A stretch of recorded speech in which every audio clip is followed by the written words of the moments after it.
Parenting children with ADHD can be hard.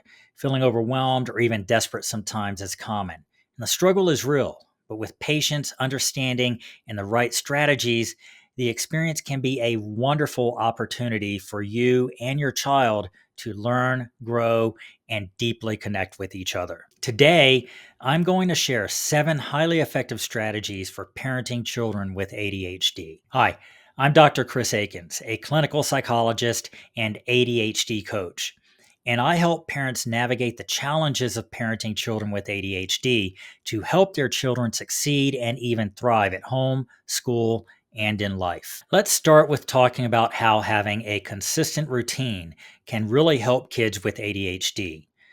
Routine is important for all children, but it's especially important for those with ADHD because they can sometimes find it hard to manage time and switch between activities. This is because the part of their brain that is responsible for planning and organizing things doesn't work the same way as neurotypical brains work. Planning and organizing things requires special skills called executive functioning skills that are typically less developed in kids with ADHD, making it more difficult for kids with ADHD to adapt to changes and stay on track. Now, routines can be a big help here. They give a clear structure to the day, like a framework, so kids know what to expect. This reduces stress and makes them feel more in control, which is good because stress and feeling overwhelmed can make ADHD symptoms worse. So, how can you create a routine? Start by figuring out the important things that happen every day, like waking up, preparing and eating meals, going to school, coming back from school, homework, add fun activities, bedtime. Try to do these activities around the same time each day. This consistency helps kids know what's next and feel less anxious. And to make it even easier for kids to understand, you can use pictures or symbols to create a visual schedule. For example, a picture of a toothbrush can mean brushing teeth, or a picture of a bed can mean it's bedtime. This visual schedule helps kids see what comes next and makes the day a little bit more fun. But remember, life isn't always perfect, and that's okay. We aim for consistency, but sometimes unexpected things happen. It's important to show kids that it's okay to be flexible and adapt when needed. And here's another tip. Involve your child in making the routine. When they help create it, they're more likely to follow it. And you can do this together as a fun project, using colors, pictures, and drawings. This gives them a sense of control and ownership, which makes them more interested in sticking to the routine. So remember, our goal is to create a supportive routine that gives structure but also allows some flexibility.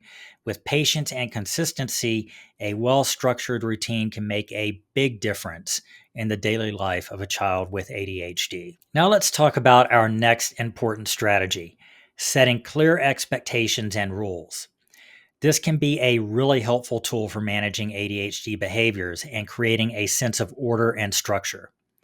When I say expectations and rules, I mean the guidelines that tell kids what behavior is okay and expected.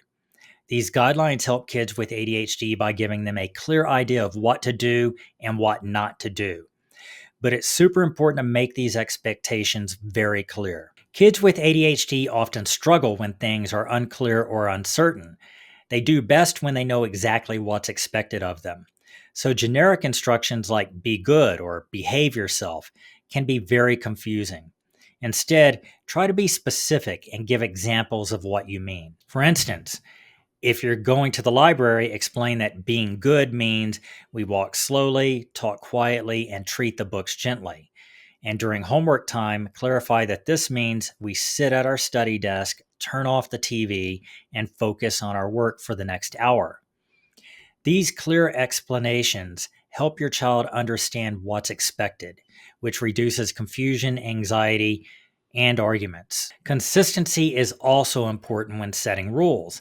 If rules keep changing, it can be very confusing and frustrating for kids with ADHD. So, establish your expectations, explain them clearly, and then stick to them consistently. And review these rules regularly and give gentle reminders. especially before situations where certain behaviors are expected. This helps your child prepare and do well. You can also involve your child in creating the rules. Have a conversation where you discuss why each rule is important. This gives your child a sense of responsibility and helps them understand the reasons behind the rules, so they're more likely to follow them. And remember, the rules should be realistic. Understand that a child with ADHD might find it hard to control impulses or stay focused, especially in certain situations. So set rules that take their unique needs into account. The main goal is to create a stable and understandable environment for your child, a place where they know what's expected and feel secure in knowing what behaviors are okay. The third strategy we'll talk about is using immediate and consistent consequences. This helps kids with ADHD understand the link between their actions and what happens next. Kids with ADHD might struggle with understanding future consequences, especially if they happen long after the behavior. This is because of a skill called future orientation that lets us plan and think about the future and anticipate future consequences. So, instead of delayed consequences, use immediate consequences. When the consequence is closer to the behavior, it's easier for the child to see how they're connected. For example, if they don't do their homework, they might lose TV or video game time right away. Or if they misuse a toy, the toy should be taken away immediately. This helps kids see the impact of their behavior. Being consistent is super important here too. The same behavior should always be the same or similar consequences. This helps your child understand what will happen if they choose certain actions. But remember, you need to be able to follow through with the consequences you set and enforce them consistently. If you can't enforce it or don't enforce it consistently, it won't work. It's also essential to have logical consequences that relate directly to the behavior. The goal isn't to punish, but to teach and to guide. The consequence should make sense and help your child learn from their actions. While we focus on managing challenging behaviors, it's also very important to give all kids, and especially those with ADHD, lots of chances to succeed and get positive reinforcement. Positive reinforcement will encourage the child to continue good behaviors, more so even than consequences. And remember, the main idea is to create a clear link between actions and outcomes, so kids with ADHD understand the impact of their behavior and can make better choices in the future. Now let's talk about a strategy that's not only good for kids with ADHD, but also benefits all children and their parents as well.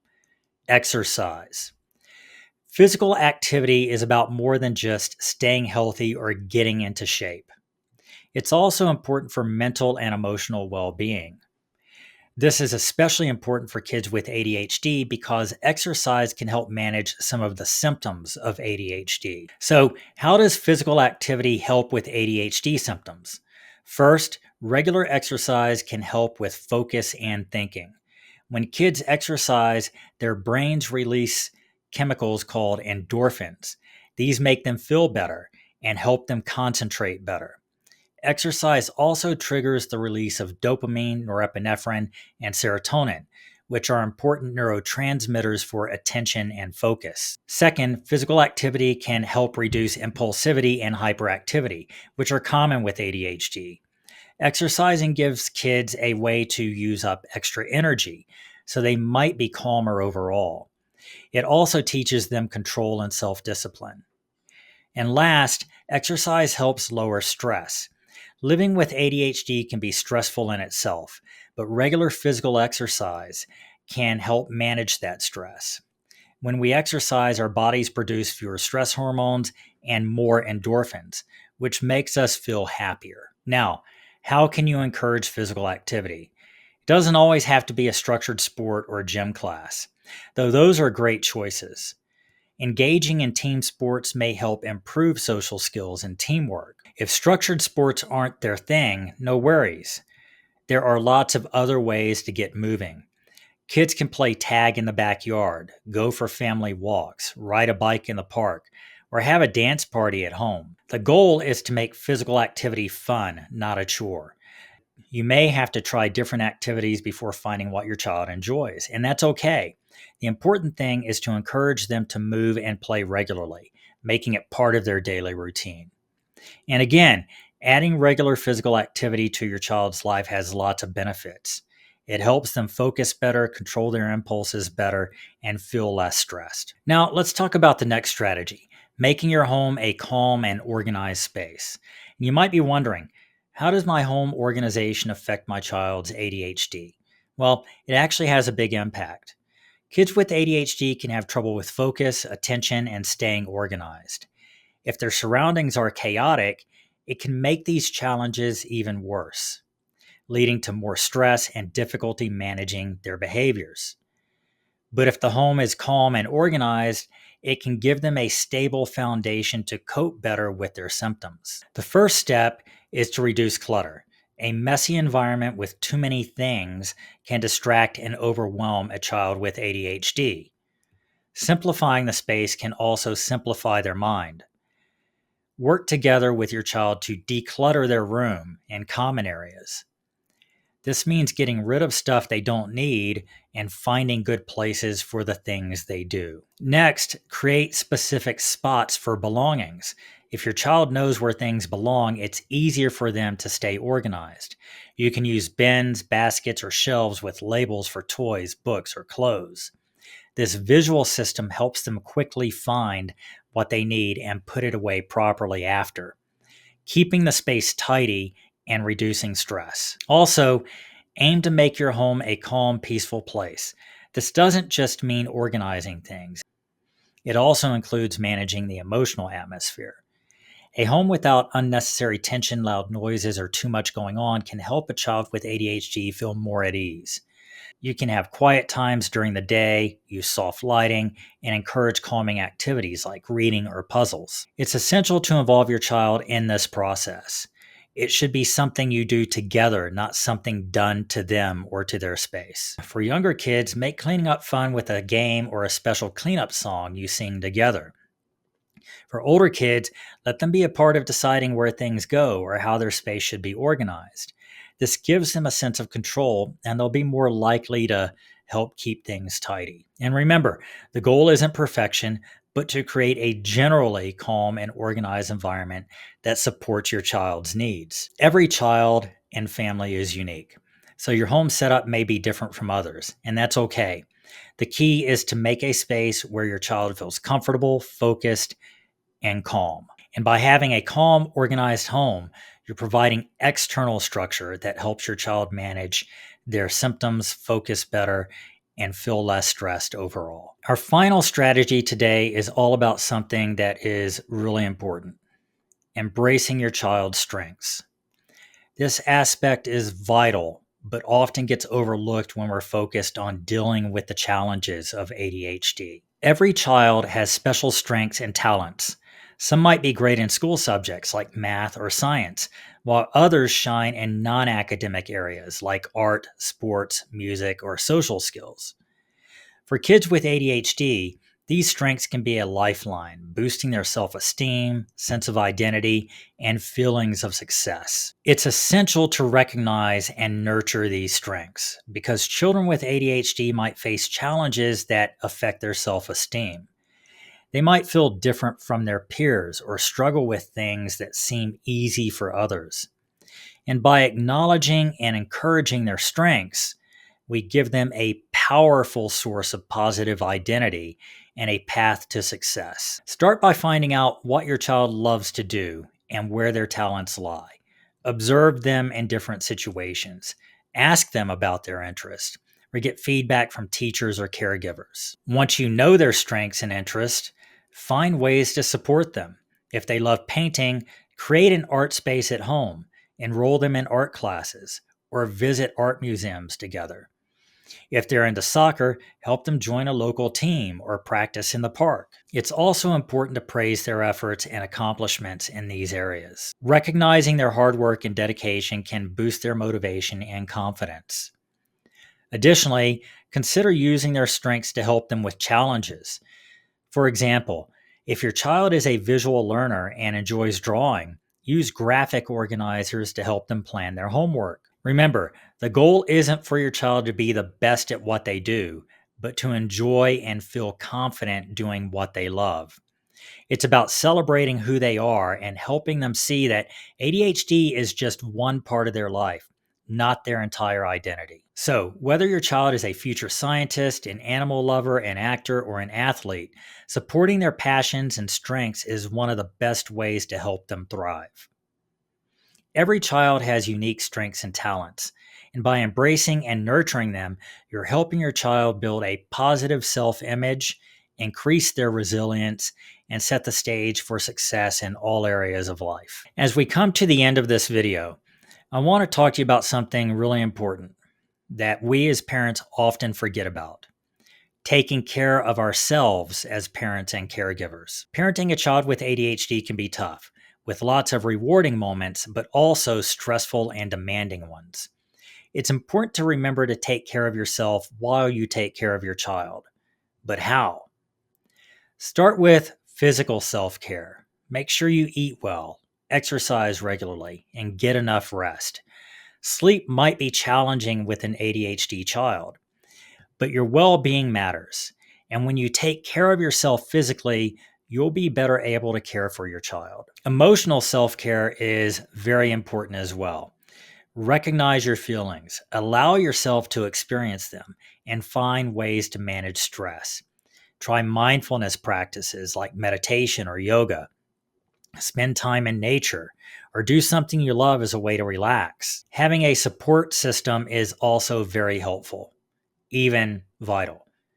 Connect with friends, family, or support groups who understand what you're going through. Talking about your experiences, challenges, and victories with people who understand can be very comforting and very helpful. And don't hesitate to seek professional help if you feel overwhelmed.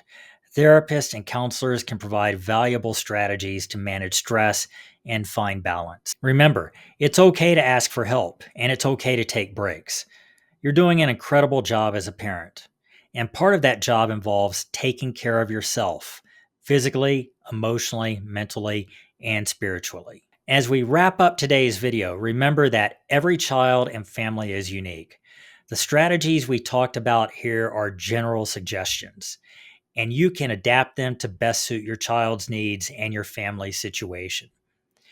The key to succeeding with these strategies is consistently applying them with empathy and care. If you found this video helpful, please give it a thumbs up and consider subscribing to my channel for more insightful content. Sharing is caring, so if you have any strategies that have worked for you, please share them in the comments section below. And let's support each other on this journey. And if you're a parent of a child with ADHD and would like to go deeper and learn more about ADHD and how to help your child navigate the challenges of ADHD, check out my free hour-long online training at the link below in the comments. Again, thanks for visiting. I look forward to seeing you again in future videos.